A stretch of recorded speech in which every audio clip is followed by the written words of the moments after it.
Hi dear students, आज chemistry के topic में अपन लेके आ रहे हैं ठोस पदार्थों के चुंबकीय गुण।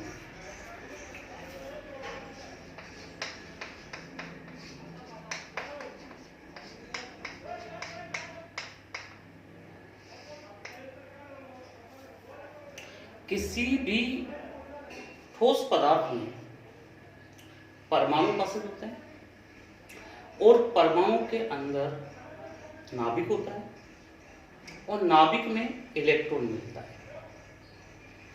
अब ये जो इलेक्ट्रॉन होता है ये दो तरह की गति दर्शाता है, एक अपनी अक्ष पर और एक नाभिक के चारों। इलेक्ट्रॉन अपनी अक्ष पर ऐसे चक्रण गति दर्शाता है ऐसे,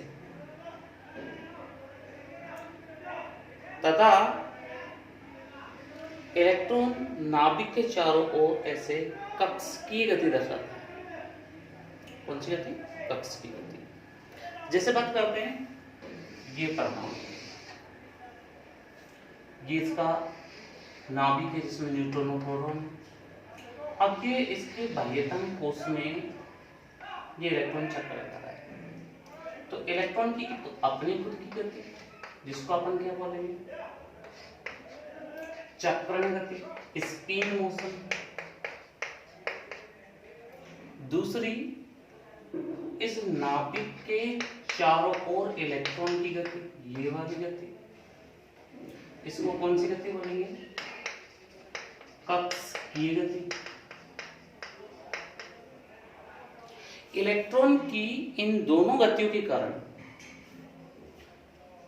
ठोस पदार्थों में चुंबकीय आघूर्ण उत्पन्न हो जाता है।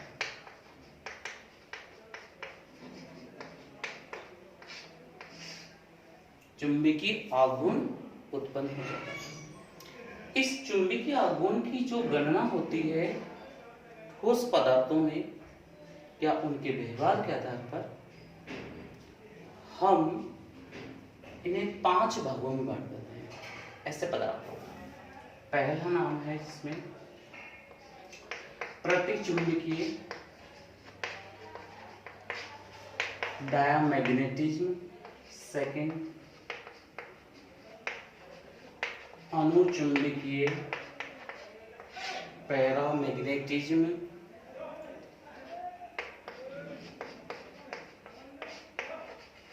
लोह चुंबकीय, फेरोमैग्नेटिज्म।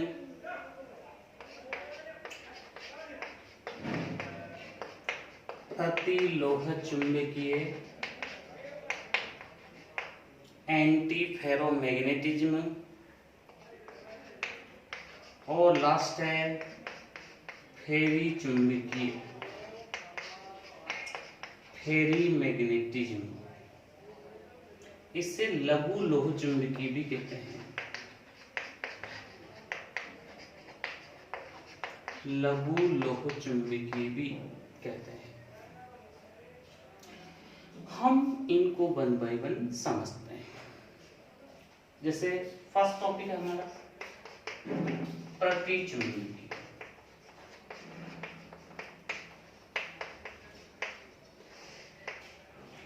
इन पदार्थों को पहचानेंगे कैसे कि ये पदार्थ प्रतिचुंबकीय है?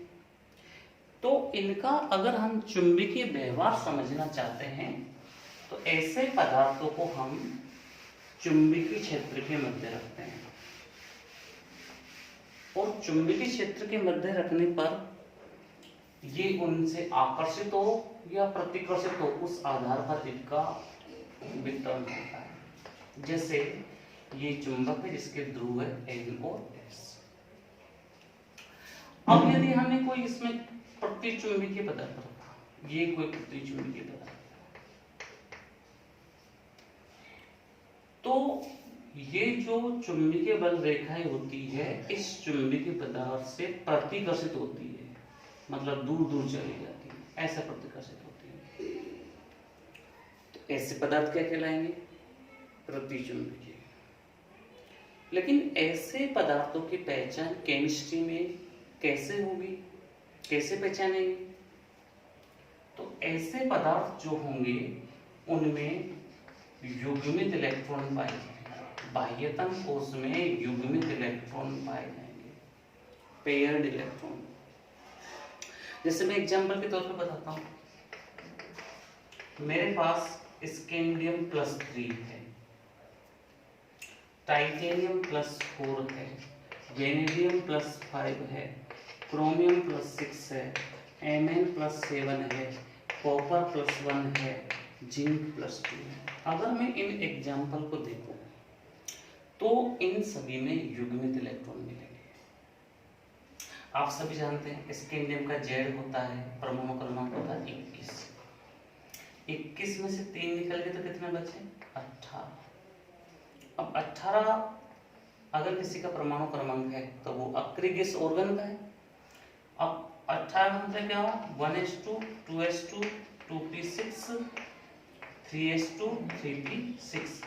अब आप लास्ट वाले पे चेक करें, इस लास्ट वाले में 3p6 आ रहा है, p में 3 कक्षक होते हैं, इनमें 6 इलेक्ट्रॉन भरे, ऐसे सभी क्या है? युग्मित है। टाइटेनियम जेड होता है 22, अगर समय से 4 निकाल दोगे तो इसमें भी कितना बचे? 18। वेनेडियम 23, 5 निकाल दो कितने बचे? 18। क्रोमियम कितना होता है? 24 में से 6 निकाल दो कितना बचा? 18। मैग्नीज 25, 7 निकाल दो कितना बचे? 18। कॉपर 29, 1 निकाल दो कितना बचे? 28। इसमें जरूर क्या होगा? ऑर्गन 3d10 4s1 इसका इलेक्ट्रॉन विन्यास होता है। अब हमने इसमें से 1 निकाल दिया तो क्या बचा? 3d10, और डी में टोटल कितना होता है? 10, और 10 के 10 भरे हुए ऐसे। तो सभी सब क्या है? युग्मित इलेक्ट्रॉन वाले। जिंक में क्या है? परमाणु क्रमांक होता है 30, 2 निकाल दो कितना बचा? 28। तो इस तरीके से हम इनको पहचान सकते हैं कि ये प्रतिचुंबकीय पदार्थ है। लेकिन ये जरूरी नहीं कि आयन रूप में ही दे, इसको आप थोड़ा सा और भी मॉडिफाई कर सकते हैं, यौगिक रूप में भी ले सकते हैं। जैसे आपको एग्जाम में दे दिया जाए Sc2O3 स्कैंडियम का ऑक्साइड, क्यों दे दिया जाए? क्योंकि इसमें स्कैंडियम +3 में है। ये किससे बना होगा? स्कैंडियम +3 है, O क्या है? 2- है, तो उसका 2 यहाँ आएगा, 3 यहाँ आएगा, बताइए बना। जैसे ये दे जाए को तो आपको TiO2 दे दे, ये TiCl4 दे दे, ये दे सकते हैं एग्जाम्पल्स। तो आपको आयन भी दिए जा सकते हैं, यौगिक भी दिए जा सकते हैं। आपको जैसे भी याद करना है, मैं तो कहूँगा आपको आयन रूप में आप सब याद रखें, जिससे कोई भी आप ऑक्सीकरण ज्ञात करके एग्जाम्पल्स को लर्न कर सकते हैं। तो ये पहला पदार्थ हुआ अपना प्रतिचुंबकीय। लेकिन इसकी जगह पर दूसरा होता अनुचुंबकीय। अनुचुंबकीय पदार्थ में क्या होता है? जैसे आपने वही चुंबक ली और इसके मध्य वही पदार्थ रखा, ये पदार्थ अब अनुचुंबकीय। लेकिन ये पदार्थ चुंबकीय बल रेखाओं को आकर्षित करेगा, अपनी ओर आकर्षित करेगा। लेकिन जैसे आपने इसका चुंबकीय क्षेत्र हटा लिया तो इस पदार्थ का चुंबकत्व समाप्त हो जाएगा।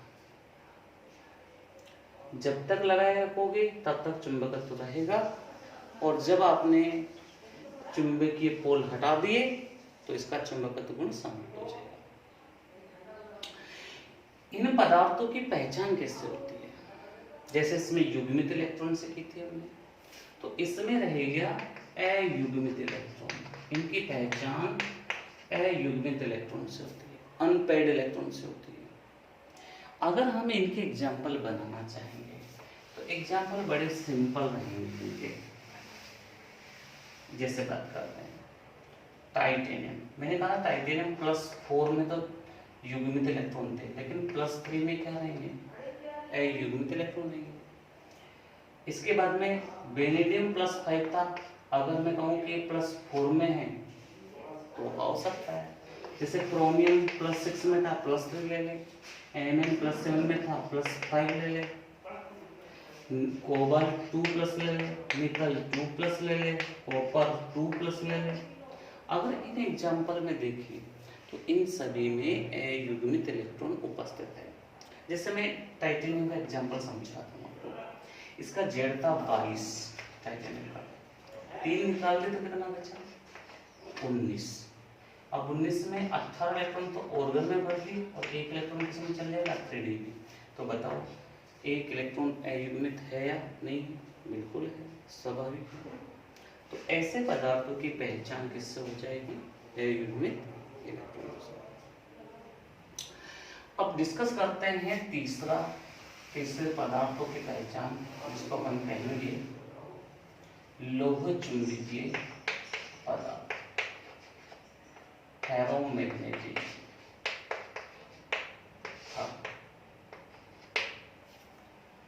अगर इनकी बात करें तो ये पदार्थ ऐसे होते हैं जो चुंबकीय बल रेखाओं को प्रबल आकर्षित करते हैं। जैसे आपने इस पदार्थ को रखा तो ये चुंबकीय बल रेखाओं को बहुत तीव्रता से आकर्षित करेंगे और चुंबकीय क्षेत्र हटा लेने के बाद भी इनमें चुंबकत्व का गुण शेष रहता है, उपस्थित रहता है। लेकिन इसमें क्या था? इसमें चुंबकीय क्षेत्र हटा लेने के बाद चुंबकत्व का गुण नहीं था।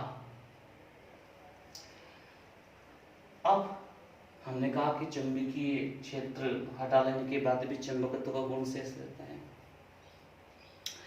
इन पदार्थों में एक विशेषता होती है, इन पदार्थों के जो इलेक्ट्रॉन होते हैं वो अनियमित टेढ़ी-मेढ़ी गति करते रहते हैं, अनियमित टेढ़ी-मेढ़ी गति करते रहते हैं। लेकिन जैसे ही इन पे चुंबकीय क्षेत्र लगाते हैं तो ये सभी इलेक्ट्रॉन एक दिशा में संरेखीय हो जाते हैं, ऐसे संरेखीय हो जाते हैं। और ऐसे इलेक्ट्रॉनों के समूह को हम डोमेन का नाम दे देते हैं। ये डोमेन मीन्स कलेक्शन, ग्रुप। इस डोमेन की उपस्थिति के कारण ये छोटी चुंबक की भांति व्यवहार करते हैं, छोटी चुंबक की भांति व्यवहार करते हैं। और फॉर फ्यूचर में इन्हीं इसी गुण का उपयोग इसमें स्थायी चुंबक बनाने में किया जाता है। एक बार क्वेश्चन में आया था कि लौह चुंबकीय पदार्थ का उपयोग स्थायी चुंबक बनाने में किया जाता है, क्यों? तो डोमेनों की उपस्थिति के कारण इनमें प्रबल चुंबकीय आघूर्ण उत्पन्न हो जाता है, इसलिए इनका उपयोग स्थायी चुंबक बनाने में किया जाता है। ये जो इसके एग्जाम्पल्स बनते हैं वो है फेरस, कोबाल्ट, निकल, टंगस्टन। ये पदार्थ इस कैटेगरी में यूज होते हैं। चौथे नंबर का है प्रतिलोह चुंबकीय पदार्थ। ये जनरली जो पदार्थ होता है वो मैंगनीज के ऑक्साइड होते हैं, जैसे MnO, Mn2O3, Mn2O7, इनको लिया जाता है। लोह चुंबकीय और प्रतिलोह चुंबकीय में अंतर इतना है कि इनमें जो इलेक्ट्रॉनों के चुंबकीय आघूर्ण की दिशा है वो एक दूसरे के विपरीत होती है, ऐसे।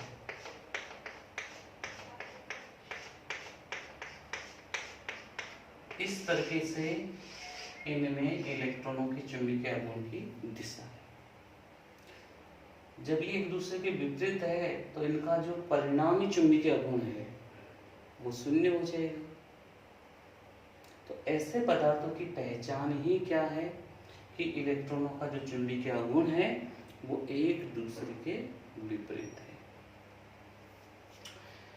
इसके बाद में फेरी चुंबकीय पदार्थ, ये क्या होते हैं? इनमें धातुओं के फेराइट काम आता है। जैसे Fe2O4।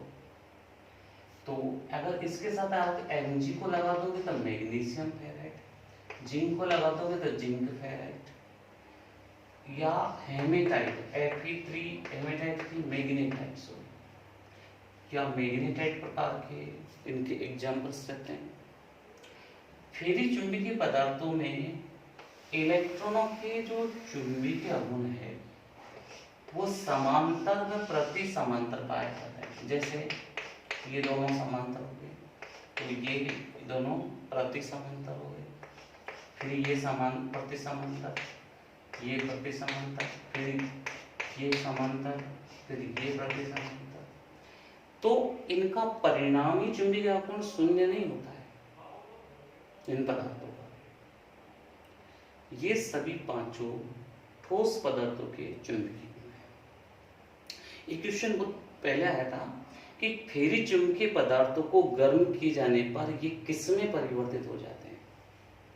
तो इसका आंसर जाता है फेरी चुंबकीय पदार्थों को अगर आप गर्म करेंगे तो जो ये समांतर प्रति समांतर है ये अप्रोक्स थोड़ा डिस्टरबेंस करेंगे और अनुचुंबकीय पदार्थों में बदल जाएंगे। तो फेरी चुंबकीय पदार्थ